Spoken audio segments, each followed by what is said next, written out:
Hi, Don here. Welcome back to the Podiatry Management Minute. I want to talk today about something called a foot treatment checklist.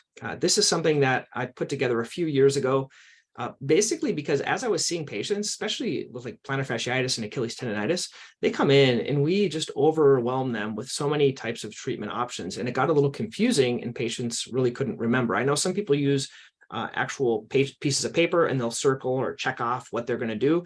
This is what worked really well for me. And I call it a foot treatment checklist. And this is like rendition number 3. The first one looked pretty bad, and now it's getting better and better. So you can see here, this is actually my older version. My new version has my HIPAA compliant texting on it. Oh, here it is. It has the text question. It has my email, my name, the patient's name, the diagnosis, the date, their pain level, when their next appointment is. So for example, if they're going to do shockwave, I'll put like 1 week, 2 weeks, 3 weeks. If they're going to come back in 4 weeks, I'll do that. I have an imaging section where I say, and I check what we did. So what I'll do is I'll put a checkbox if we did an x-ray, if we did an ultrasound.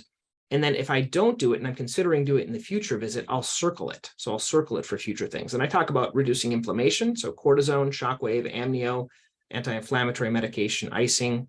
Then I'll talk about learning resources, something I use called Patient Education Genius, an actual link to my website, one of the pages, how they're going to reduce tightness, such as foam rolling, physical therapy, Graston technique, night splint, towel stretch, and then how to increase stability and reduce pressure. And then there's another page of this, which I didn't include, but this is how I use it. It's called a foot treatment checklist. How did I make this? So let me explain, because I know time is of the essence for everyone. So as much as you can delegate, the better. So I typed this up in like a Word document, kind of the sections I wanted. I found someone on Fiverr, Fiverr. Fiverr is where you pay them $5 increments to do stuff.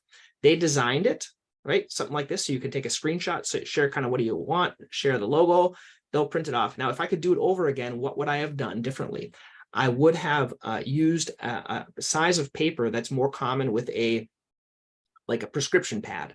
Mine's a little bit off center, so I like leave it in my pocket. And what happens as I use it, it tend to gets bent and things like this. And on the back, I write don't tell anyone. On the back, I write my passwords that I can't remember. So that's our little secret. Okay. So how to log into different things. So that's on the back of it. So whenever I use the whatever 60 pages, then I have to rewrite. There's only one password, so I'm not gonna. I just turn it real quick so you guys can come log into my computers here.